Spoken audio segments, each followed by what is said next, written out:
Hola, estamos comenzando el en vivo. Hoy tenemos a Ernesto Carrión. Voy a esperar a que vayan entrando. Estoy segura que en breve van a ir entrando pues todas las personas que nos han dicho que van a venir. ¡Qué emoción! Y voy a ir llamando por supuesto. Genial. Aquí estamos. Hola, qué lindo verlas, qué lindo verlos, ya se están uniendo algunos, los saludo, ¿qué tal? Bienvenidos, bienvenidas. Hola Ernesto, ya veo que entraste, te voy a volver a invitar esta vez, igual que la vez pasada, vamos a intentarlo hasta que ahora sí. Hola. Qué lindo verte Ernesto, qué gusto, ¿cómo No, estás? tú me ves, porque yo solo te veo a ti arriba. Sí, sí está Así mismo es, tú me ves arriba, yo te veo abajo, allá, perfecto. Pero sí me ves, perfecto. porque yo no puedo ver abajo nada. Ya, ok. No, exacto. Dale, dale. Ok. ¿Qué tal? ¿Cómo estás, ¿Qué tal? Ernesto? ¿Cómo vas, Mariela? Gracias por la invitación a este live para hablar de literatura. Así es, Ernesto. Gracias a ti, es un honor, un privilegio tenerte. Y bueno, tal como conversamos, voy primero a presentarte, a contarle un poco a esta audiencia que se está uniendo, que en estos próximos minutos van a ir entrando, van a ir llegando. Quién es Ernesto Carrión y de qué vamos a conversar hoy día. También recordarles que este programa pues queda grabado, entonces si después lo quieren escuchar en diferido, increíble, ahí lo escuchan completo, pero sí es importante recordar que la ventaja de estar en vivo es que todos ustedes pueden participar, hacerles preguntas, comentarios a Ernesto y ser parte pues de esta conversación también. Entonces, les comento un poco quién es Ernesto Carrión. Él es un escritor guayaquileño, nacido en 1977. Desde su primera publicación en el 2002, con su libro de poesía, El libro de la desobediencia, con el que ganó el Premio Nacional César Dávila Andrade, Ernesto no ha parado. Su poesía marca un antes y un después en la literatura ecuatoriana y lo ha convertido en un escritor de culto a nivel internacional. Tiene hasta el momento 15 libros de poesía y este año ha ganado la beca de residencia Gonzalo Rojas justamente en el ámbito de la poesía. Cabe recalcar que esta distinción tiene el nombre de un poeta chileno, Premio Cervantes. Es una distinción muy importante, como me estuvo comentando el día sábado Ernesto, que estuvimos conversando. Hasta aquí, ¿cómo voy, Ernesto? No me he equivocado en nada. En algo sí. ¿En qué me El, equivoqué? Corrígeme. el libro de la desobediencia no es el libro que ganó el César Dávila, ese es Carnivale. ¿Qué? El segundo libro ganó el César Dávila. Pero no importa, es que ya no pasa nada. Para anotarlo, porque Dale. te cuento que este dato lo saqué de una fuente de internet y sí me Ah, interesa corregir. no, el libro de Entonces, desobediencia fue mi primera publicación que apareció en el 2002 en el encuentro de literatura Alfonso Carrasco Vintimilla, y esa misma semana obtuve el premio César Dávila con Carnivales, que era el segundo libro que continuaba con este trabajo, ¿no? Que era La muerte de Caín, que era una obra un así, poco curiosa. Sí. hermosa, estuve en ese lanzamiento, impresionante escucharte leer poesía. Gracias por eso. Yo estas pequeñas correcciones, estas fe de ratas las voy a ir publicando después No te en preocupes. nuestros posteos que tenemos después. Siempre después de los en vivos tenemos ciertos posteos que me gusta que se quede en nuestra audiencia con esa información, entonces ahí se los coloco. Perfecto. Bueno, les comentaba que Carrión ha escrito además 12 novelas. Realmente, Ernesto, tu ritmo de producción es una locura, impresionante. Has llegado a publicar 2 libros por año. Muchas de tus novelas han recibido premios muy importantes. Por ejemplo, en el 2019, el premio Miguel Donoso Pareja por la novela El vuelo de la tortuga, novela que aborda el tema de la migración, pero desde el enfoque principalmente de las personas que se quedan en Ecuador. El premio LIB de novela 2017 por la obra El día en que me faltes, inspirada en la figura del poeta Medardo Ángel Silva, y el misterio alrededor de su muerte. Más tarde hablaremos un poquito de ese tema. También el premio Casa de las Américas de novela en el 2017 por Incendiamos las yeguas en la madrugada, donde la figura del sur, de la ciudad, cobran un rol protagónico. Cabe recalcar además que Ernesto es el único novelista ecuatoriano que ha ganado este premio Casa de las Américas en este ámbito, ¿sí? Entonces, Ernesto, bueno, contigo podemos abordar infinidad de temas. Como lo hemos anunciado, el tema del en vivo de hoy será la documentación como apoyo a la obra de ficción en el marco del próximo lanzamiento de la trilogía Triángulo Fuser con la editorial Seix Barral. Y aquí hacemos otra pequeña fe de ratas.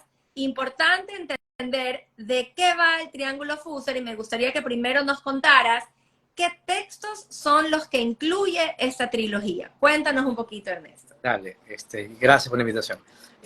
Triángulo Fuser reúne, bueno, por primera vez, 3 novelas, ¿no? Tríptico de una ciudad, que apareció en el 2016, Ciudad Pretexto, que apareció también en 2016, y la que se mantenía hasta ahora inédita, que era Ciudad de Fondo. Estas 3 obras están, pues, evidentemente unidas, hiladas, y giran alrededor de estos 2 meses de Che Guevara en Guayaquil en 1953, pero habla de muchas otras cosas, ¿no? O sea, de eso vamos a ir conversando más adelante. Pero sí, finalmente, Seix Barral la publica ahora en octubre, empieza a circular. Es una novela que tiene pues 600 páginas, ha sido un trabajo muy arduo, sobre todo que la última parte no le puse el punto final, sino hasta el año 2021, cumpliendo así 10 años desde el tiempo en que empecé a escribir este libro, que fue en el 2011, cuando empecé con este proyecto, ¿no? Entonces sí, eso sería, ¿no? Eso es Triángulo Fuser, por decirlo a brevísimos rasgos, ¿no? Muchísimas gracias. Cuéntanos un poco el proceso, un poco más sobre ese proceso de documentación que has realizado para esta trilogía. Dale, a ver, te cuento. Primero te encuentras con esta historia, que es una historia que tiene un vacío, ¿no? Un vacío dentro de la historia de la ciudad, pero sobre todo también que tiene que ver con la historia de este personaje histórico, ¿no? Entonces, lo primero que me llamó la atención fue el hecho de que yo había leído el Diario de Motocicleta, ese famoso diario que todo el mundo ha leído, que se hizo una película con Gael García Bernal, etcétera, ¿no? Este diario de motocicleta registra el paso del Che Guevara con Alberto Granado en su primer viaje por América Latina. Allí no pasa por Ecuador. No, ojo con esto. Ya. Después él regresa a Argentina, saca 16 materias que tenía colgadas para graduarse de médico, lo hace en tiempo récord, se gradúa y se vuelve a ir. Pero esta vez se va con otro amigo, con Carlos Calica Ferrer. Ya. Es con este amigo con quien llega a Guayaquil. El tema es que cuando yo era muy joven leí diarios de motocicleta como mucha gente, ¿no? Y evidentemente tenía 17, 18 años, me llamó la atención, vi la película como todo el mundo, ¿no? Entonces, luego de eso leí el segundo diario, que se llama Otra Vez, ¿ya? Que es el diario sobre su segundo viaje. Y verdaderamente los tonos son muy distintos, ¿no? Entonces me llamó la atención, yo tenía también en ese entonces 24 años, creo. Me llamó la atención descubrir la diferencia entre los 2 diarios, pero quedó allí, ¿no, verdad? Porque hay una cosa muy complicada con un personaje histórico de este tipo. O sea, el mismo Vargas Llosa habla de lo imposible que es escapar de la seducción de este personaje, porque es el héroe mítico que muere, ¿no? Que muere por su ideal. Entonces, ¿qué más se le puede aportar a este personaje? Entonces, realmente, para mí era casi imposible encontrar la historia del Che en Guayaquil, sobre todo porque está muy poco registrada, y aparte de eso, porque la forma en la que se trata al personaje siempre tiene que ver con inflar más el mito, ¿ya? Entonces, se infla el mito, incluso cuando intentan decir que van a poner el lado humano o quién era él, pero la persona se está incluso contribuyendo al mito. Entonces, era muy complicado, no solamente por querer desinflar el mito, que no es que mi interés era desinflar el mito, mi interés era encontrar esos 2 meses. El tema es que es muy difícil encontrar bibliografía, documentales, textos, entrevistas, donde su imagen no apareciera pues ensalzada, convertida en ese personaje mítico, en ese guerrillero que todo el mundo admira, ¿no? O que mucha gente admira, no todo el mundo, mucha gente. Entonces, de frente me di con esa realidad, ¿no? Que era difícil. Aparte de eso, en el diario de él él apenas dedica fragmentos a la parte de Guayaquil. Él la llama Guayaquil ciudad pretexto. Por eso es que la segunda parte del libro se llama Ciudad Pretexto. ¿Ya? Entonces, toda la parte de Guayaquil está entrecortada y casi que podría decirse incluso que parece editada. Es muy extraño esto de aquí. Que te comenta Y pausa, Ciudad Pretexto, Ciudad publicada en 2016. Sí. Esta es una de las que estará en esa trilogía. Esta es la segunda que está dentro de la trilogía. Entonces, no podías encontrar nada más. Vas al diario del Che otra vez y ahí está la parte de Guayaquil completamente cercenada, por decirlo así. Sin embargo, antes de Guayaquil hay párrafos, hay personajes, hay diálogos, por decirlo así. Después de Guayaquil, Panamá, Guatemala, hay diálogos, hay personajes. ¿Qué pasa con Guayaquil? ¿No? Es la primera interrogante para mí, pero un poco muere ahí, ¿no? Después aparece un libro increíble, que es este libro que está aquí, no sé si se ve. ¿Se ve? Se ve. Este libro lo publica el periodista Pepe Guerra Castillo. El libro Pepe Guerra lo utiliza para publicar una foto del Che, que sería la única foto que certifica que Guevara pasó por aquí. Es una foto donde él está, digamos, como dormido sobre una panga en lo que debería ser el río Guayas. La foto está envuelta en las más inverosímiles circunstancias. Entre esas, una, el fotógrafo no recuerda haber hecho la foto, no la reconoce y no tiene los negativos. Dos, Pepe Guerra es el único que recuerda cómo se hizo la foto, ¿no es verdad? Pero, curiosamente, la historia que él dice sobre la foto es que el Che Guevara nada al río Guayas, le da un ataque de asma y que el fotógrafo le saca la foto en ese momento. Una foto que está evidentemente cortada.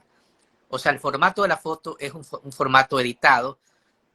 La foto está alargada de esta forma que no puede ser menos una foto de una cámara en la época de 53 que eran cámaras de cajón, ¿no? Imposible que existiera ese tipo de fotografía. Ahora, las circunstancias son muy extrañas alrededor de la fotografía. El libro de Pepe Guerra Castillo, que me costó un montón conseguirlo, porque tuve que ir a la casa de Carlos Calderón Chico, que me lo cambió por un libro de poesía, está lleno de datos incorrectos. O sea, tanto así que te hace dudar que Pepe Guerra haya conocido a Che. Pepe Guerra piensa que el Che llega a Guayaquil de la mano de Alberto Granado, desde el primer viaje en motocicleta. Ya, no, rarísimo. Bueno, por allí casi no importa el libro de Pepe Guerra, solo la foto importa. Y el hecho de que el fotógrafo, Miguel Rogelio Jordán, no recuerda haber hecho, no tiene negativos. Quien tiene los negativos es Pepe Guerra. Cosa curiosísima también. Pero bueno, siguiendo la historia, para que entiendas. Está ese fragmento borrado, ¿no? Entonces empiezo a buscar documentación a pesar de que mi historia era una historia de ficción. Mi novela es una novela de ficción. Sin embargo, necesitaba la documentación para poder tratar de acercarme lo más posible a cubrir ese espacio que está borrado. Entonces, ¿qué pasa? Primero acudes a este libro acá, mira que lo tengo justamente a la mano. Este libro acá de Ricardo Rojo. Ricardo Rojo es el que va a pasar con el Che en Guayaquil en Las Peñas. Es uno de los chicos argentinos. La parte de Guayaquil, nuevamente, quizás es la que más habla, parte de Guayaquil habla. Sin embargo, confunden los lugares, no dicen el barrio de Las Peñas, dicen la Quinta Pareja, etcétera, ¿no? Sobre todo venía el tema más complicado para hacer esta obra, que era el hecho de que los argentinos que pasaron con el Che en Las Peñas por 2 meses, viviendo en Las Peñas, ninguno en entrevistas que recopilé, que están por internet, que están en diarios argentinos, que están en blogs, etcétera, ninguno conoció a ningún ecuatoriano. ¿Sí? O sea, ninguno. O sea, ningún argentino dice, yo conocí a Fortunato Safadi, yo conocí a Ana Moreno, yo conocí, que según la historia de la ciudad, son los que el Che conoció en Guayaquil. Y ahí viene otro punto. Los historiadores, cuando acuden a esta historia de Che, a cubrir la historia de Che en Guayaquil, dicen que el Che vivía en Las Peñas con Fortunato Safadi y Ana Moreno, es falso. Que el Che, esto lo habéis leído, periódicos argentinos, que el Che hacía traer los botes bananeros hasta el puerto, los botes grandes ya no llegaban al puerto, decían que trabajaba en el Lorenzo Ponce, también era falso, decían que curaba niños gratis, también era falso. Entonces me di cuenta cómo de pronto empieza la misma ciudad a tratar de cubrir la historia de ese personaje. Primero se lo quiere quedar, ¿no? La ciudad, ¿sí? Por eso hay un busto ahí que no sé qué hace allí el busto, pero está allí. Ya, está el busto allí, pero la ciudad se lo quiere quedar, pero la ciudad no tiene cómo cubrir esa historia. Entonces, evidentemente, ¿qué se dice? Que conoció a Aicasi, que le firmó Guasipungo, que conoció a Enrique Gilbert, que conoció a todos los socialistas. Es mentira. O sea, realmente él llega con Carlos Calica Ferrer y se encuentra con 4 argentinos más y comparten los 6 la pensión en Las Peñas. Sin embargo, todos están de acuerdo de que el Che no sabía nada de política y que no le interesaba la política. Entonces, allí venía mi problema. ¿Cómo empato a este chico, a este Che de 25 años, con el Che que un año después va a conocer a Fidel Castro y que en México va a entrenarse para ir a Cuba y que se va a convertir en el Che Guevara? Eso ya, desde allí ya era un conflicto. Pero aparte de eso, había algo súper interesante también en la historia, ¿no? ¿Qué era lo que te voy a decir? El Che viaja con Carlos Calica Ferrer, pasa por Guayaquil para ir a Venezuela, a Caracas. Él tenía que ir a Caracas, donde Alberto Granado, el amigo del primer viaje de Diarios de Motocicleta, ya estaba trabajando en una petrolera y tenía trabajos para ellos, porque la situación pues económica en casa no estaba bien. Entonces, ese era el viaje. El viaje era ir a Venezuela a trabajar. Cuando pasa por Guayaquil y conoce a estos argentinos y entra en contacto con otra realidad, su viaje cambia. Y en lugar de seguir con Carlos Calica Ferrer a Caracas, él se va a Guatemala a ver la reforma agraria del gobierno de Jacobo Arbenz. Que ahí viene el punto. Carlos Ferrer sí se va a Venezuela y se queda por 10 años. Va a cumplir el trabajo que van a cumplir. El Che va a Guatemala, conoce a guerrilleros cubanos que habían estado en el ataque al cuartel Moncada, que luego le presentan, entonces a Nico López, que luego le presentan a Fidel en México, y él se convierte posiblemente en el Che Guevara.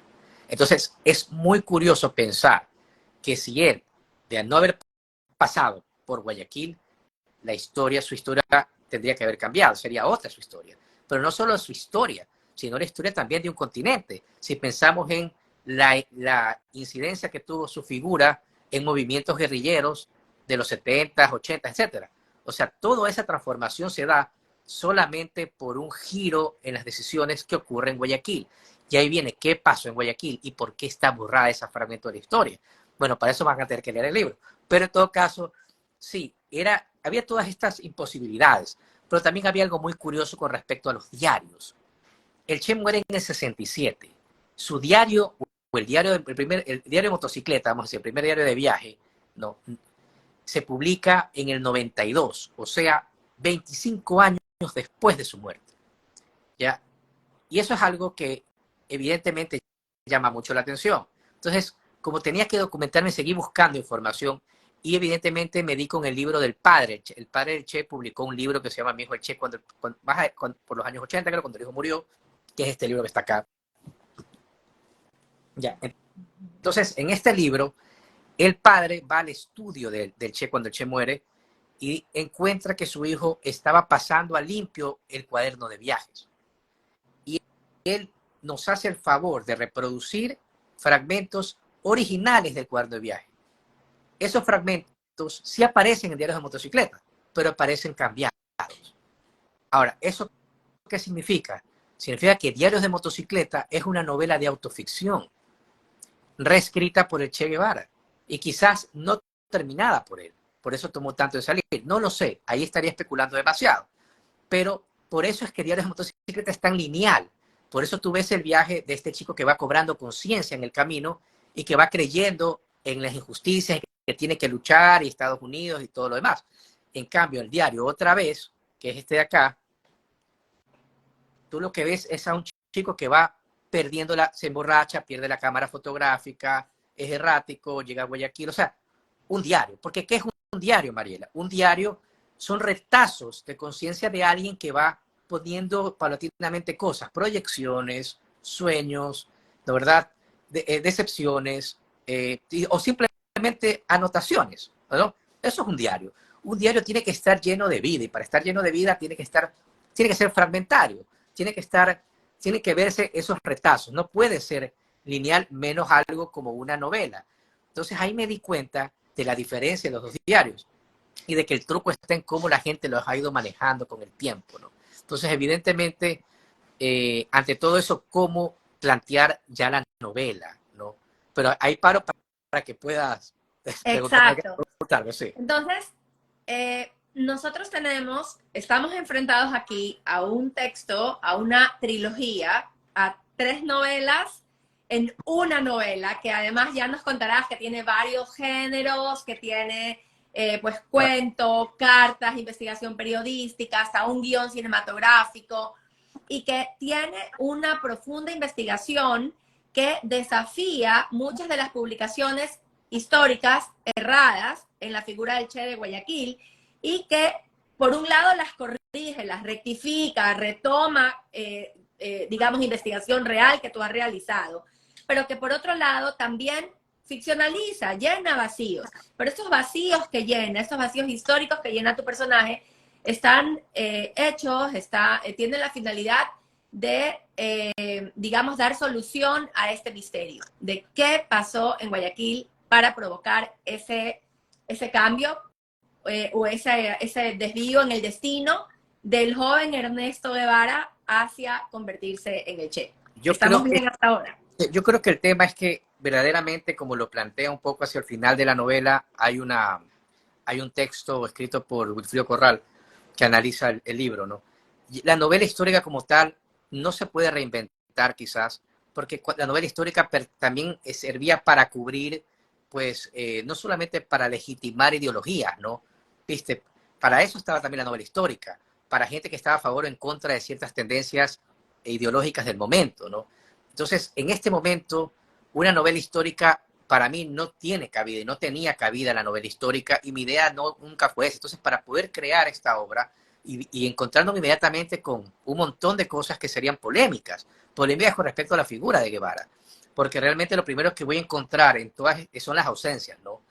O sea, todas esas ausencias de información, por ejemplo, están el libro de John Lee Anderson sobre Guevara, apenas habla la parte de Guayaquil, él consigue hablar con uno de los chicos, con uno de los argentinos, consigue también hablar con la viuda de otro, ya, uno es Eduardo Gualo García, el otro es Andrew Herrero, él consigue hablar con Andrew Herrero, que todavía está vivo, y con la viuda de García, consigue hablar con ellos y trata de cubrir la parte de Guayaquil, que ligeramente la cubre, ¿no? Pero sin embargo, está el misterio de cómo se va el Che de aquí, ¿ya? Y para que veas cómo el mito siempre está imponiéndose a la realidad. El mito, lo que yo había leído, porque fueron 10 años de investigación, el mito decía que él había viajado en un barco de la United Fruit hasta Guatemala, hasta Panamá. Entonces la gente decía, se fue en un barco del imperio, o sea, no, esa es la leyenda, ¿no? La verdad es que no, la verdad es que lo ayudó a salir un señor que trabajaba en una agencia de seguros, ya, que aparece borrado de la historia aquí, que de apellido Arbaiza, y aparece mencionado en su diario 2 veces. Es el único que aparece, el único que aparece 3 veces mencionado en su diario. El único de los ecuatorianos que aparece mencionado 3 veces. Pero también había, había la situación de que por qué en ese lapso de tiempo los ecuatorianos, me refiero a los que sí lo conocieron, me refiero a Fortunato Safadi, a Ana Moreno, supongamos a Pepe Guerra, a Cristóbal Garcés Larrea, que también lo conoció y que lo mencionó muchas veces, incluso en su última entrevista antes de morir menciona esto, que el Che entraba a su habitación a escuchar música en las Peñas, en la pensión de las Peñas. El tema es por qué los ecuatorianos no conocieron a los argentinos. O sea, había 6 chicos en esa pensión, pero ningún es decir, ecuatoriano. solo el Che conoce a los ecuatorianos, los otros argentinos con los que estaba el Che no conocían a los ecuatorianos. ¿Qué pasó ahí? De hecho, hay otra cosa. Por ejemplo, hay un libro que publica ahora por el año 2007 Carlos Calica Ferrer, que es con el que hace el segundo viaje el Che, que sí se va a Venezuela, ¿ya?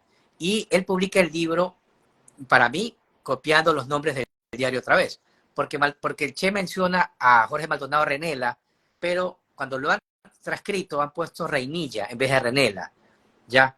Y Enrique Arbaiza han puesto Arbuiza en vez de Arbaiza. Arbuiza no existe ese apellido. Entonces, cuando los menciona Carlos Calica Ferrer hace lo mismo, pone Reinilla y pone Arbuiza. O sea, los copia textualmente del libro otra vez del Che. El tema es muy curioso, sobre todo también las intenciones de la gente de coger la biografía y de hacer lo que le da la gana con la historia, ¿no? Primero, el primer diario del Che, hablo del diario El Primer Viaje, sale 25 años en el futuro. Nadie se imaginaba que eso iba a pasar. o que lo tenía. Entonces, cuando Ricardo Rojo publica, mi amigo el Che, Ricardo Rojo lo publica un año después de muerto el Che, en el 68. Y él cuenta la llegada a Guayaquil y que él le dice al Che, vámonos a Guatemala para que conozcas la reforma agraria. Y él se pone en el libro como que es gracias a él que el Che se convierte en el Che, porque era un chico que andaba por ahí simplemente hipeando, por decirlo así. Y gracias a él va a cambiar. Él no se imagina que 25 años más adelante va a salir el diario donde él va a decir quién es el que le dice vente con nosotros a Guatemala, que no es Ricardo Rojo. Ya. Entonces, hay un montón de cosas allí, de gente también que ha asumido cosas. Hay cosas, no solamente, no son errores, ¿no? Hay tergiversaciones, hay personas que han hecho arbitrariamente cosas, ¿no? Por ejemplo, en los documentales que existen, yo tuve que verme todos los documentales. Hay uno en el que cuentan el primer viaje que él pasa por Perú. En el segundo viaje también pasa por Perú. Pero lo que hace el documentalista es, en vez de en el segundo viaje entrevistar a Carlos Ferrer, que es con quien está viajando por segunda vez, con quien llega a Guayaquil, entrevista a Alberto Granado, en el primer viaje, de un viaje donde van a leprosorios, etc. O sea, él decide cambiar de interlocutor porque no le sirve Carlos Ferrer, porque ese segundo viaje es mucho más banal, o mucho más, no sé cómo decirlo, mundano, por último, ¿no? Entonces no le sirve, porque no le sirve para el mito. Entonces, encontrarme con todo eso me obligaba a mí hay que parchar la historia. ¿Cómo la vamos a parchar? Hay que parcharla con ficción. Entonces me creo a estos dos personajes, estos dos chicos de la Universidad Católica que están estudiando, están en cine y tienen que crear el guión de reconstruir esos 2 meses del Che. ¿Cómo se lo puede reconstruir, no? Y así arranca un poco la novela. Tratando ¿Estos chicos van a estar a lo largo de las 3, de toda la trilogía? Mariano Torres aparece al final, ya no aparece Pablo Paredes, aparece Mariano Torres. Él termina concluyendo el guión ya lo vemos finalmente en la tercera parte, pero ya él, un poco mi viaje es el viaje de Mariano Torres, quiero decir, esos 10 años que le tomó a Mariano Torres fueron los 10 años que también me costaron a mí. Me refiero a tratar de cubrir y ver cómo cubrir eso de allí. Ahora, lo que vendría a ser un poco más curioso es el hecho de que aparece en una entrevista que le dice el Che a Carlos Ferrer, porque Che se pierde del grupo, ¿no? Y Carlos Calica Ferrer sí lo dice en una entrevista que aparece en internet, que él se va, que él andaba con intelectuales de Guayaquil. Y él le dice, los poetas aquí son una industria, ¿no? Y esa frase, ¿no? Industria, en boca de Che, genera un debate entre los amigos, ¿no? Le dice, bueno, pero puedo decir, no estará diciendo que es una tierra de poetas Guayaquil. Dice, no, porque puedo decir, es una tierra de poetas. Industria es otra cosa, es algo que se explota. Entonces, de alguna forma, él empieza a andar con poetas en Guayaquil. Ahora, ¿qué pasa? Ahondemos un poco en eso, ahondemos en esa imagen no tan conocida o nada conocida del Che y su relación con la poesía, esa faceta del Che Guevara con su poesía y lo que tú me comentaste, su vínculo con poetas de Guayaquil.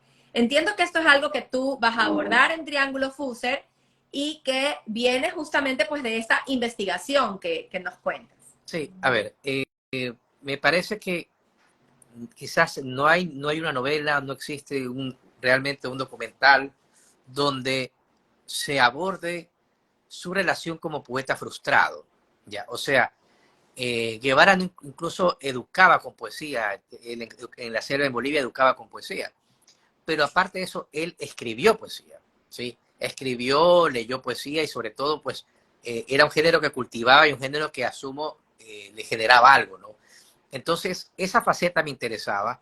Y ahora también hay un punto, ¿no? Guevara va a estar en contacto en Guayaquil con poetas y con gente de la bohemia, y muchos de ellos muchos eran homosexuales, ¿no? O sea, y allí es donde se abre como otra posible mirada. Quiero decir, este chico, 25 años, no quería realmente ir a trabajar a Venezuela, por eso tomó esa otra decisión. Y esto que digo, no lo digo arbitrariamente, lo digo por las decisiones que toma después. Cuando llega a Guatemala, le consiguen un trabajo de médico y él lo despacha y se pone a vender cristos negros en el parque. O sea, no quería realmente trabajar. Y además, donde más poesía va a escribir va a ser en Guatemala. La poesía en Guatemala se publicó en el 2007, si no me equivoco, y allí aparecen poemas escritos en Bolivia, etcétera, ¿no?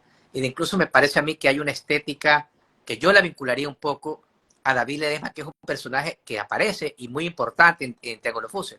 David Ledesma va a ser un personaje principal de la tercera parte. ¿Ya? ¿Por qué? Porque en el momento en que en el 53, cuando el Che Guevara pasa por Guayaquil, si creemos que de verdad conoció a Pepe Guerra Castillo, Pepe Guerra Castillo tenía su grupo de teatro y en su grupo de teatro ya trabajaba David Ledesma. Entonces, de alguna forma, no sería muy extraño que esos 2 meses o ese tiempo en que este personaje, que no era el Che, que era Ernesto Guevara, que era un argentino que estaba más ligado a los beatniks para mí, más ligado a alguien que quería andar en la carretera, que quería aventuras, que quería incluso transformar su identidad, ¿no? Que esa persona se contactara con gente del teatro, con gente de la poesía, etcétera, y que por allí viviera las experiencias que quiso vivir.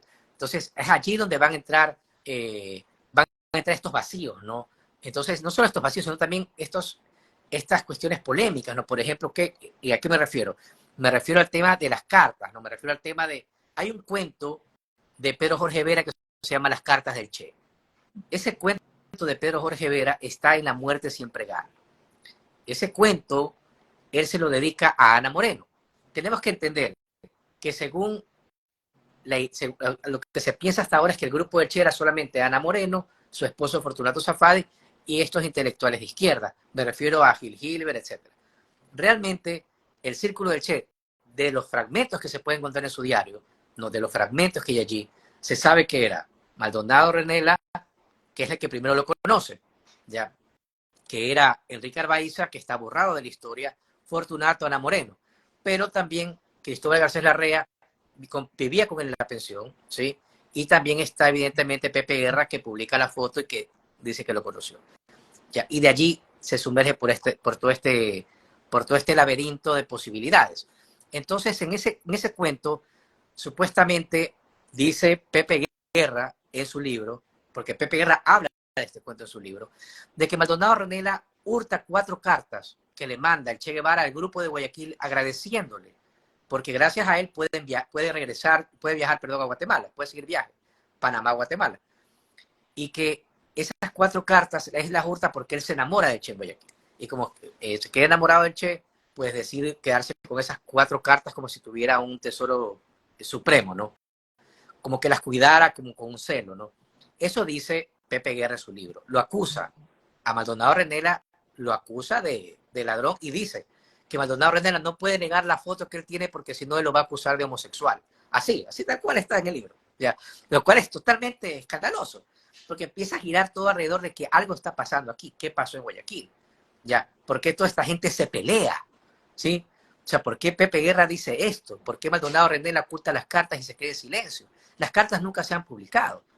¿Ya? Y realmente las cartas me parece a mí que sí existen, porque el Che cultivaba esta cuestión de manejar cartas. Ahora, conseguir las cartas me fue siempre imposible. No he podido conseguir las cartas. Sin embargo, la última pista me llevó hacia bueno, tendrás que leer el libro, pero él le entregó una carta a alguien más después, ¿no? O sea, esta cuestión de las cartas siempre están y siempre van a permanecer como algo, como una costumbre de Guevara, ¿no? En todo caso, empiezan todos estos personajes a aparecer, empiezas a hilar todo de una manera un poco más, se vuelve una ficción un poco escandalosa, ¿no? Pero sobre todo para mí, no solamente como lector, sino también como escritor y como poeta, me chocaba el hecho de pensar que había existido en Cuba pues toda una... en los 60 se habían creado las UMAPs, se había pues metido pues en campos de concentración, ¿no verdad?, a homosexuales, etcétera. Hubo toda una persecución que fue pues mundialmente criticada y que tuvieron que darle de baja a eso.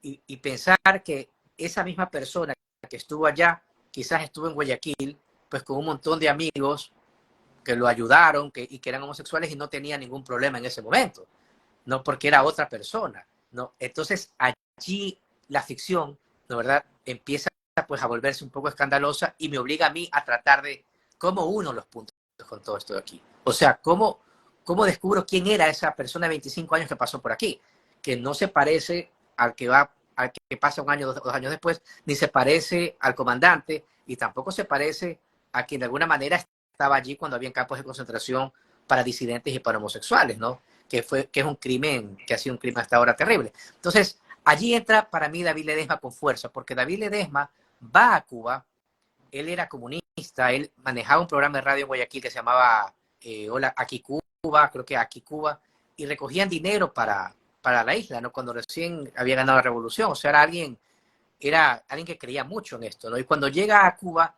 él se decepciona profundamente porque él se da con la persecución homosexuales. Él va a mirar esto allá. Él regresa y a la semana se suicida en Guayaquil.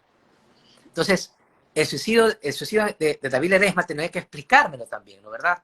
Entonces, va a aparecer en la novela, en Triángulo Fuser. Entiendo que tú le dedicas esa novela a David Ledesma y a Reinaldo Arenas. ¿Estoy en lo correcto?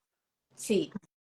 La vamos a ver en octubre, esa novela. No puedo esperar a leerla, pero Ciudad Pretexto, que es parte de esta novela, que sí la pude leer, apenas la publicaste en el 2016, ya me da una pauta del tono, de toda del espíritu de la novela. Y lo que puedo decirle aquí a la audiencia es que no tiene para nada un tono detectivesco o como de muchos nombres, sino al revés. Es como poco a poco ir sintiendo que aparece el Che, que aparecen los personajes, en una fluidez, en una narrativa que, bueno, no la quiero explicar, la van a tener que leer, pero que en todo caso se da de una manera absolutamente viva, donde eso que tú dices que empiezas a justificar, llenar, explicar desde la ficción, es más real que la realidad.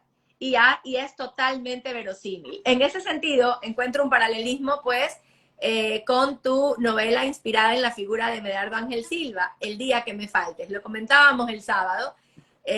Yo tenía esta sensación de cómo habrás hecho la documentación de la novela basada en la figura de Medardo Ángel Silva. ¿Qué similitudes en esta búsqueda, en esta documentación, en esta investigación previa, en estas lecturas tan exhaustivas que tú realizas antes de ya sentarte a escribir el proyecto novela? Y entonces, por un lado, la pregunta sería, ¿hay paralelismos en ese proceso de documentación? ¿Cuáles serían las similitudes, las diferencias? Y sobre todo, ¿por qué habría el interés de ficcionar sobre dudas históricas? ¿No? Porque en este caso está la duda alrededor de la muerte de Silva y el misterio que revelas sobre la importancia de esos 2 meses, por otro lado, en la vida de el Che Guevara. Para quienes no han leído El día que me faltes, por favor, es increíble esta novela. Realmente yo creo que me la devoré en una noche. Yo, por supuesto, como todo el mundo que te persigue y te dice, Ernesto, yo estoy segura de que lo mataron. O sea, lo narras de una manera que es imposible creer algo diferente. Entonces, Sí. cuéntanos un poco este paralelismo en el proceso de documentación y por qué el interés de ficcionalizar en dudas históricas. Claro. O sea, creo que debe ser también que de alguna forma tengo todavía la cuestión de la carrera de periodismo un poco allí, ¿no? Que aparece. Me gusta mucho que la literatura juegue con esos momentos que no están, que están borrados o que pueden ser replanteados en la literatura. Me gusta la idea de que el lector termine el libro y diga, bueno, y esto de verdad pasó, y empiece a buscar y diga, sí pasó. Por ejemplo, en Ciudad Pretexto se habla de un cuadro de Bolívar. Se te fue el volumen un ratito, no sé si aplastaste sin querer, di hola.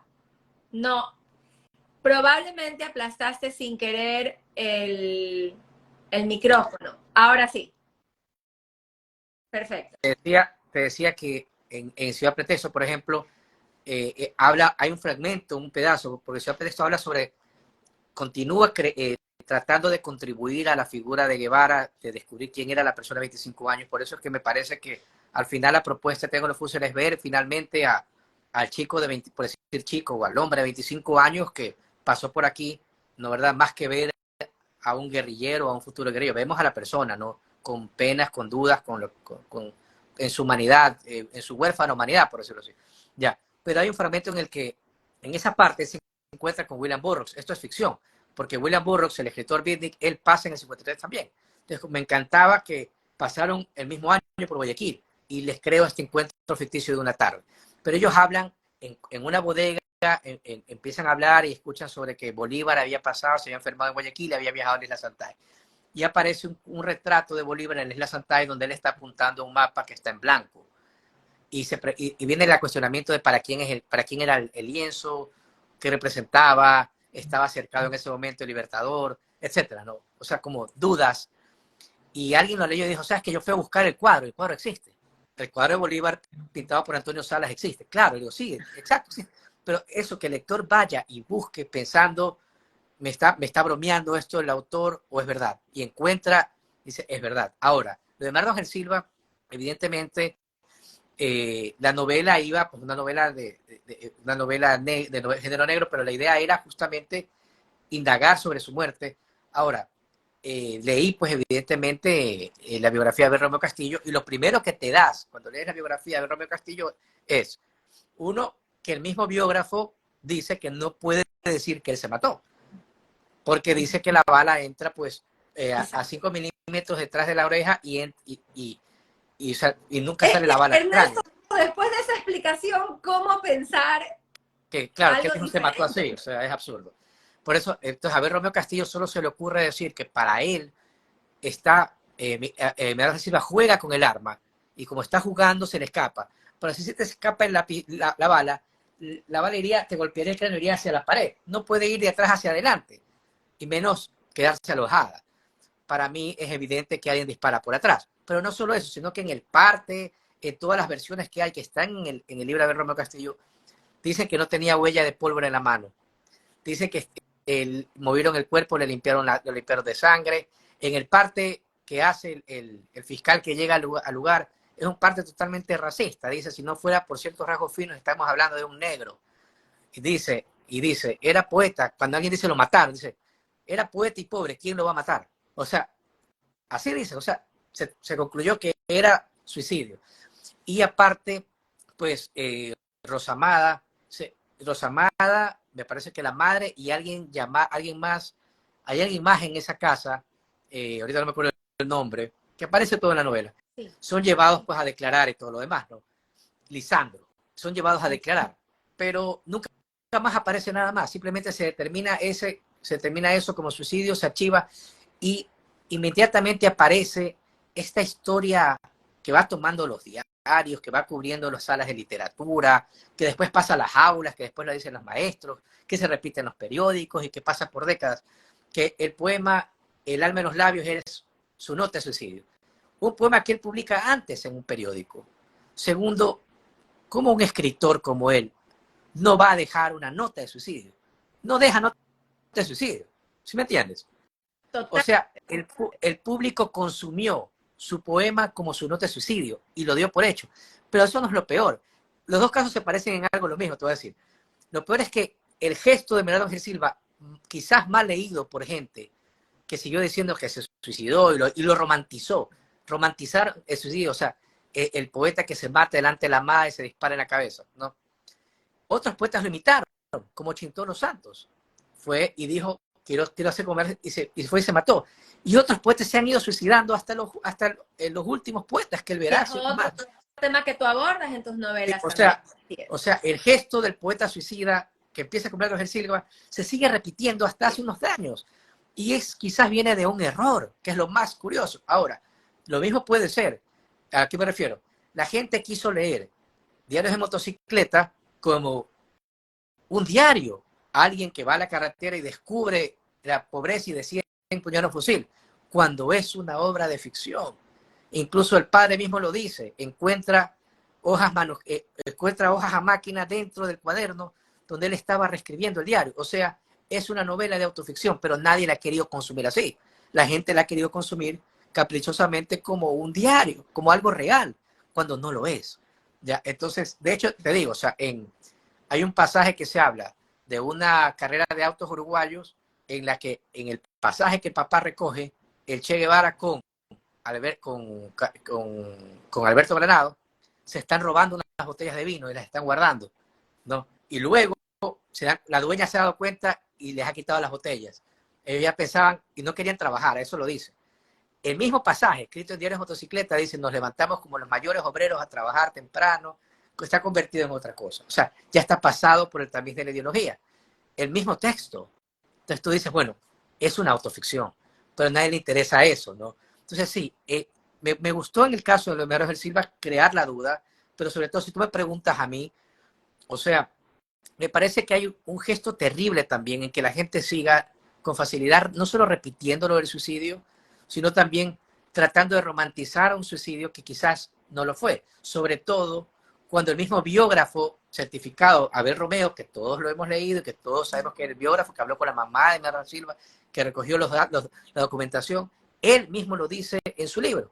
Él dice, no puedo decir que se suicidó, sino que se le escapó la bala, porque él no puede justificar el suicidio. Pero realmente a mí me queda claro que allí pasó algo más y que quizás eventualmente pues se podrá saber o no, pero simplemente quizás sí vale replantearnos un montón de cosas con respecto a la historia. Entonces ahí viene algo, ¿no?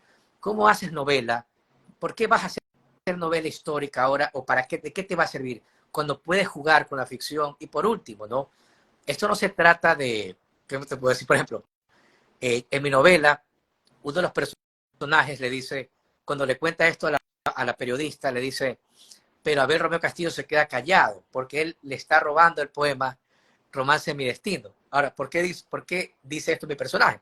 Porque Romance en mi destino es el único poema de Abel Romeo Castillo que lo hace pasar a él a la posteridad y que tiene un ritmo, tiene una tonalidad muy próxima a la poesía de Ángel Silva y que no se parece en nada a los demás poemas de Abel Romeo Castillo. Ojo, esto lo dice mi personaje, esto no lo digo yo. Un periodista me contaron esto, que leyó esto y después que escribió un artículo y dijo, Abel Romeo Castillo le robó. Y la familia de Abel Romeo Castillo llamó al periódico a quejarse. Entonces, claro, o sea, es diferente si un personaje de ficción lo dice. Entonces, por supuesto, la ficción te permite hacer esto, ¿no? En el caso de Triángulo Fusser, los chicos hablan, hay muchos más personajes. Por ejemplo, yo incluso recreo el viaje de Allen Ginsberg a Cuba como jurado del Plaza de las Américas, que es un viaje que siempre me llamó la atención de Allen Ginsberg, porque a él le van a pasar un montón de cosas allí. Y entonces aparece Allen Ginsberg. Ahora, ya antes hemos visto Ciudad Pretexto a William Burroughs. Entonces, las décadas se van mezclando también, ¿no? Y tienes toda esa posibilidad de ver, pero sobre todo también lo que me interesaba, y esto es algo que va a atravesar todo el libro, de cabo a rabo, eran los crímenes de odio que ocurrieron en Guayaquil, en el Guayaquil de los 90, ya cuando se secuestraba y se mataba a transexuales y travestis, y que se van a impactar de alguna forma con los crímenes de las UMAPs también más allá. O sea, va a estar ahí atravesado. Eh, es algo que siempre me llamó la atención, siempre me generó pues pavor, por decirlo así, ya, y que de alguna forma... Te quiero contar algo. Hay Ah, muchas personas que están escribiendo, que están comentando, entonces quiero dar paso también sí, como dale, a dale. esos comentarios. Te quería comentar que algunas personas dicen sí, que qué interesante que hayas escrito sobre el Che, porque les parece un personaje muy complejo, muy, digamos, polarizado, o sea, o que polariza, mejor dicho. Entonces, simplemente esos comentarios de que qué bien escoger y qué interesante y qué problemático también escribir sobre el Che. Otra persona te escribe, eh, si te interesó sobre Medardo Ángel Silva, si te ha interesado saber un poco más de él. Por ejemplo, si dejó descendencia, algún tema relacionado a la descendencia. Otra persona te pone, ¿por qué escoges a estos personajes? El Che, Medardo Ángel Silva, ¿por qué? ¿Qué te motiva a escoger estos personajes? ¿Qué Yo te creo que, inspira? Aquí yo creo, Pocha Granja pregunta cómo se llama el libro. Eso yo le respondo primero. Pocha, qué gusto. Hola, encantada de tenerla aquí. Estamos hablando de la trilogía Triángulo Fusser, que es la suma de 3 novelas que hemos estado comentando y que abordan al personaje protagónico, el Che Guevara, entre otros temas. Y la de Medardo Ángel Silva es esta novela que se llama El día que me faltes. El día que me faltes ya fue publicada y Triángulo Fusser será publicada por Seix Barral en octubre de este año. Ahora sí, ya, Ernesto, te dejo o con tu sea, respuesta. o sea, Yo creo que la historia desaparecida del Che Guevara en Guayaquil debe ser una de las mejores historias que tiene la ciudad. Creo que tratar de dar con ella es dar con la forma en la que la ciudad se engulle a sí misma se disfraza, se miente. Yo, por ejemplo, creo que te conté, intenté hacer un documental al respecto que quedó truncado por la pandemia. Entrevisté a un historiador, tenía la otra versión, la versión de Ana Moreno, Fortunato Safadi, la gente de izquierda. Entrevisté a otra persona que es la persona que había peleado para que no quitaran el busto del Che en las Peñas. Me terminó diciendo que el Che Guevara había curado niños en las Peñas. La gente no tiene idea realmente. Por ejemplo, el Che Guevara sabía de alergias sobre todo, no sabía de medicina. Y esto no lo digo yo, lo dice él en su diario. Ya, en su diario lo dice. De hecho, le molesta en México y lo dice. Y la palabra creo que usa es me emputa, no saber nada más que de alergias. Él había trabajado con un alergólogo, con el doctor Pisani en Buenos Aires. Entonces él no sabía mucho de medicina. Por eso cuando llega a Sierra Maestra va a fundar un periódico. Su perfil era predominantemente literario. Era un poeta, evidentemente quería ser un poeta y no lo pudo ser. Y eso también es la faceta que me interesaba vincular, que apareciera, que emergiera allí, ¿no? También, por ejemplo, ¿quién era él? ¿Por qué estaba viajando así? ¿Cuál era el desasosiego en su casa? Tenía una relación, los padres estaban atravesando una relación tortuosa. O sea, alejar el mito, ¿no?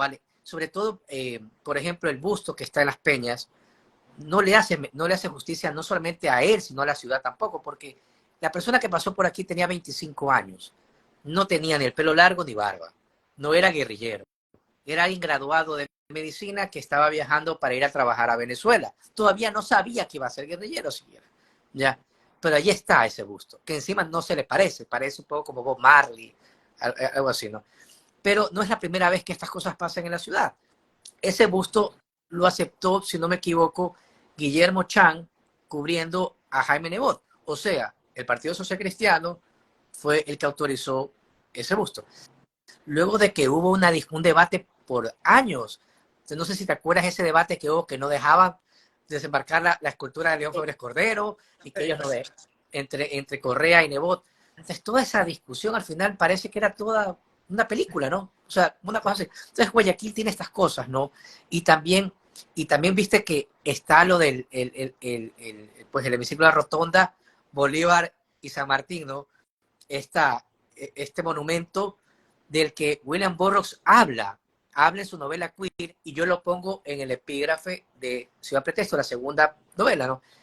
William Burroughs es la única persona en 1953 que se para ante el monumento y dice, aquí está el libertador tonto con este de acá, y ambos parecen maricas, son tan escandalosamente maricas, algo así dice él, ¿no? O sea, él ve las esculturas y las ve inmediatamente como amaneradas, ¿no? Y lo pone en su novela, ¿sí? Y me parece extrañísimo porque evidentemente sí hay pues toda una historia detrás de ese monumento, que nadie en Guayaquil lo ve. Pero vamos más allá. No sé si tú te acuerdas que hay por ahí un documental de George Febres, un texto sobre George Febres, donde lo entrevistan a quien trabajaba en el archivo histórico, al que era el director. ¿Tú te acuerdas? El director, este señor, no me acuerdo el nombre. Bueno, y él dice que en su época perseguían a los homosexuales y los agarraban y los tiraban al río, detrás del monumento de Bolívar de San Martín. Entonces yo digo, o sea, primero, ¿qué pasa con Guayaquil es homofobia, no? Y segundo, ¿qué pasa con sus monumentos también, no? Todos también, ¿qué representan? ¿Qué dejan de representar todo el tiempo, no? También está la historia esta de si es Montalvo o no es Montalvo, si es Olmedo o no es Olmedo, perdón. Ya, que uno dice que es Lord Byron, etcétera, ¿no? O sea, entonces, por allí me parece también que existe eso, pero también hay una cosa muy rara con Guayaquil, que es todo de alguna forma lo va desapareciendo. Por ejemplo, te doy dos ejemplos. Cuando arranca Triángulo Fuser, arranca con la historia de otro poeta que incursionó en la política que pasó por Guayaquil. Ya. Este poeta que incursionó en la política y que pasó por Guayaquil es este poeta mexicano. Ay, es que mi memoria ahorita está, caramba. Bueno, no me acuerdo ahorita, pero bueno, él fue embajador en Perú, es un poeta famosísimo, ahí tengo el libro de él. Ya, fue embajador en Perú y lo mandan a Guayaquil a abrir un consulado. Él no abre el consulado en Guayaquil, sino que lo que él hace es que se entra en contacto con Benjamín Carrión y empieza a organizar el Partido Comunista. ¿Sí? Él escribe un poema, Gilberto Owen, él escribe un poema que se llama Mundo Perdido, Gilberto Owen. Mundo Perdido lo escribe en Guayaquil, cuando estuvo exiliado de Perú por meterse en las elecciones en Perú de parte de los apristas, etc. Lo mandan los mexicanos a Guayaquil. En Guayaquil no hace la embajada de México, sino que se pone más en política ecuatoriana y escribe Mundo Perdido, y Mundo Perdido desaparece. Es el único poema de Gilberto Owen que no está en ninguna antología de él. He leído todo lo de Gilberto Owen, he buscado Mundo Perdido, tengo años buscando Mundo Perdido y no existe. El poema que escribió en Guayaquil, Guayaquil se lo tragó. Y ahora vamos, el encuentro entre Bolívar y San Martín nunca se supo qué pasó. También la historia se lo tragó. Y el paso del Che Guevara por Guayaquil, también la historia se lo tragó. Entonces, ¿qué pasa con Guayaquil, no? Pero fíjate en esa memoria, mira lo que pone Pocha Granja en este momento. Ella dice, el Che era muy amigo de Anita Moreno. Ella vivía al lado de mi casa cuando yo tenía 15 años. Eso pasa mucho en la historia Gracias, Pocha, por compartir esto. Qué interesante. Pero claro, es que nuestra historia también va surgiendo de esto. Era mi amigo, la conocía, la vecina. Así se construye mucho nuestra historia también, claro, ¿o qué opinas? Claro, de hecho, Ana Moreno es personaje de la novela. Claro. O sea, sí, se construye así, pero me parece también que hay una forma un poco a ratos caprichosa sobre todo una ciudad como Guayaquil, que va borrando su historia y simplemente... El Prito decía Wellington Paredes, ese era uno de los que tú querías mencionar. ¿De qué? Wellington Paredes, en relación a uno de los nombres que te olvidaste. No, de los historiadores. No, no sé. No. El poeta que me he olvidado, yo lo dije, Gilberto Owen, el mexicano. No. Aquí dice Wellington Paredes. Ya. Bueno, ok. No, el tema es, por ejemplo, tiene que ver con cómo no existe la preservación también, viste, de la casa de Miguel Ángel Silva, de la casa de David Ledesma, ¿no? Por decirte, por mencionarte dos poetas importantes, ¿no? ¿Por qué no existe esa idea de preservar la ciudad, pero sobre todo la memoria, ¿no? de ciertos personajes, o sea, no existe eso, ¿no? Entonces la ciudad se va transformando y en la novela aparece eso también, como esa imposibilidad de que la ciudad siga siendo la misma y que también hay cosas y hay historias caprichosas que se van borrando o se las van trastocando de cierta forma o de cierta manera, ¿no? Entonces, una es esta historia, ¿no? Por ejemplo, la historia de Guevara a los 2 meses en Guayaquil. Incluso hay un documental que tú puedes ver en Netflix de Paco Ignacio Taibo, que es otro de los historiadores, pues, de los más importantes biógrafos del Che Guevara. Él y John Lee Anderson son los que, digamos, los avalados desde, creo que por la familia de Guevara, ¿no? Y yo le pregunté a él por qué se saltaba la parte de Guayaquil y no me supo contestar. La parte de Guayaquil está saltada. O sea, nadie la menciona mayormente. Y yo pienso que no se la menciona, no creo que por tanto desconocimiento, sino también porque allí hay un agujero que te permite por primera vez quizás mirar a la persona. ¿Sí me entiendes? No al héroe entre comillas, o sea, no al mito, sino a la persona. O sea, una persona que está viajando y que no quiere ir a trabajar, que le mienten cartas al papá, que de pronto se mete en el Guayaquil y se empieza a perder con poetas, se empieza a perder en una noche en Bohemia y que no le dice a los otros argentinos con quién anda, ¿no? Y que él hace sus fiestas y sus bohemias por separado, él solo, ¿sí? ¿No? Y luego, pues, toma camino y se va para Guatemala, sigue vagando en Guatemala y se encuentra con estos guerrilleros, ¿no? Y en México conoce a Fidel Castro y cambia. Para mí es evidente que lo más difícil que había para construir esto era cómo encontrar a la verdadera persona, a la verdadera persona de 25 años y cómo limpiarlo un poco de todo ese ruido que había alrededor, que era el mito. Y creo que al final se lo consigue. Creo que evidentemente es una ficción, no es una novela histórica, pero que tiene una documentación enorme que me tomó muchísimo tiempo, ¿sí? Pero que me llevó a entender un poco quién era él y creo que el lector se va a quedar finalmente con eso. Va a poder mirar al joven que pasó por aquí, va a poder entender cuál era la realidad que tenía, ¿no? Y poder entender también un poco que a veces que a veces la historia está escrita por gente que tiene, pues, evidentemente sus tendencias y la va marcando. Sin embargo, allí es donde entra la ficción a darnos estas posibilidades, ¿no? De cubrir estos espacios y darnos otra mirada, como lo de Bernardo Gil Silva. Yo te digo, no solo tú, hay un montón de gente que me ha dicho después de leer esa novela que ya no cree que se suicidó, ¿no? Y me parece increíble que una novela pueda hacer eso, ya porque es una novela, o sea, ¿sí me entiendes? Pero lo Las se pueden equivocar. haces, o sea, es una novela y uno lo tiene claro y sabemos que no hay, pues finalmente todo queda en el misterio, tu propuesta sigue siendo quedarnos con el misterio, abrirnos más hacia la perspectiva del misterio, entender también que la perspectiva histórica es cuestionable, que la perspectiva histórica tal como la hemos recibido, canónica, única, vertical, responde a intereses y también es un poco una ficción quizás, pero en todo caso, lo interesante es que nos dejas con más preguntas, nos dejas con nuevas propuestas que no son descabelladas ni son traídas de una fantasía, que son absolutamente fundamentadas en todos los casos desde la historia. Entonces, cuando las personas sostenemos que quizás dudamos, es una duda posible, es una duda válida.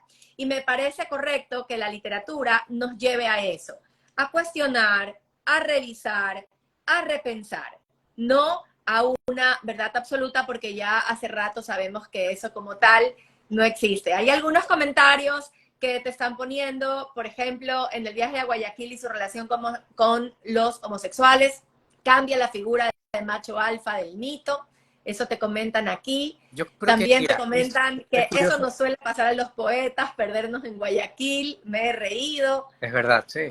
Sí. Guayaquil es verdad, Guayaquil ha de haber sido la perdición de alguna gente. A ver, hay una cosa muy curiosa. Por ejemplo, hay una entrevista que le hace José Stellinger a Ana Moreno. José Stellinger pasa por Guayaquil y le hace una entrevista que está en la página de la UNAM, de la Universidad Autónoma de México. Y en esa entrevista, Ana Moreno le dice que el Che Guevara nunca le escribió una carta que le prometió. Le miente, le niega lo de las cartas, a pesar de que, como te digo, Pedro Jorge Vera le dedica un cuento a Ana Moreno y que se llama Las cartas de Che, donde habla de las cartas que Che les manda a ella y que se las roba a Maldonado Renera. En todo caso, le cambia el nombre a Maldonado Renera en el cuento. Ella le dice algo muy curioso, que para mí es Ana Moreno dejando un guiño para que la historia pueda abrirse. Para mí ese guiño de Ana Moreno y la foto que deja Pepe Guerra es lo que abre la historia. ¿Qué dice Ana Moreno? Dice que le llegan unas camisetas de nylon de una tía de Estados Unidos, que eran camisetas muy coloridas, pero que eran de mujer. Y que Che le dice que le dé una y se las prueba. Y le dice, pero son de mujer, ¿a qué importa? Se lavan y son estupendas. Y se ríen. Eso dice ella, lo cuenta en la entrevista, está ahí en la UNAM. La página, o sea, estamos hablando de que Che se está poniendo una camisa de mujer y que le gusta la camiseta y que le pide que se la regale. Y ella se la regala. Esa entrevista se la hace José Stellinger a Ana Moreno en los 90, cuando pasa por Guayaquil, y está subida en la página de la UNAM. Nadie la ve, pero si tú vas uniendo los puntos, pues vas encontrando las cosas. Para mí, allí es donde ella deja, para mí es como, ella está dejando algo para que, es como, ¿viste? Como contar medio chiste, por decirlo así, ¿no? Porque, ¿por qué tendría que decir eso? ¿Por qué tendría que contar esa anécdota curiosa, tan curiosa? Sobre todo de un macho alfa, como acaba de decir alguien que comentó. O sea, ¿por qué poner a este guerrillero, pues a este, que todo el mundo, la imagen de este hombre aguerrido, etcétera, poniéndose camisetas de mujer, probándose en la sala de su casa y pidiéndose que les quiere llevar una? Pero eso hace Ana Moreno en la entrevista. ¿Sí me entiendes? Así es. Muchas gracias. De verdad, es una locura. Nosotros estamos como muy a la expectativa de leer ahora sí esta trilogía. Entiendo que en octubre llega a Guayaquil. Cuéntanos un poco qué esperar, cuándo la podemos conseguir. En octubre, ¿Viene directo? ¿Cómo es la cosa? en octubre empieza a circular, o sea, ya por Seis Barral en Bogotá. Asumo que llegará un par de semanas después acá. Yo lastimosamente ya no voy a estar acá No. porque me tengo que ir a Chile por lo de la ¿Cuándo beca. te vas a tu beca? En octubre, ya en la primera semana ya estoy allá. Entonces, pero yo asumo que por febrero o marzo del otro año, pues estaremos presentando el libro en Guayaquil, Quito, etcétera, ¿no? Es una novela, pues bueno, que me ha costado un montón en el sentido de todo este tiempo. sobre todo, pues te imaginas conversaciones interminables. Hay una cosa con esa novela que es una novela que, aunque está terminada, quizás nunca esté terminada. Quiero decir, siempre seguir encontrando más información, y siempre puedes seguir generando más información con respecto a todos esos espacios casi borrados por donde el personaje cruzó, países, personas con las que conversó, etcétera, ¿no? Entonces, es muy curioso esto, ¿no? Y te vas a dar cuenta cuando lo leas, sobre todo la última parte, que sigue agregando información, sigue apareciendo información de alguna forma, ¿no? Entonces, veamos qué ocurre, ¿no? Interesante. De verdad, bueno, hemos llegado ya al final de este en vivo. Por tiempo tenemos que terminar. Bueno, pues ha generado muchísimos comentarios. Muchísimas gracias a todos por la participación. Eh, eh, Solamente aquí, como último comentario, así es, Milton, yo también me quedé con esto por decir, ¿no? Que Medardo Ángel Silva, antes de su supuesto suicidio, viajaba a París, adjunto cultural, eso también lo menciona Ernesto en la novela. Entonces, verdaderamente hace menos creíble todavía que una persona que está a punto de cumplir su sueño de ir a Europa se suicide. Así que sí, muchas gracias, gracias por sus comentarios. Nos alegramos tanto de que les haya parecido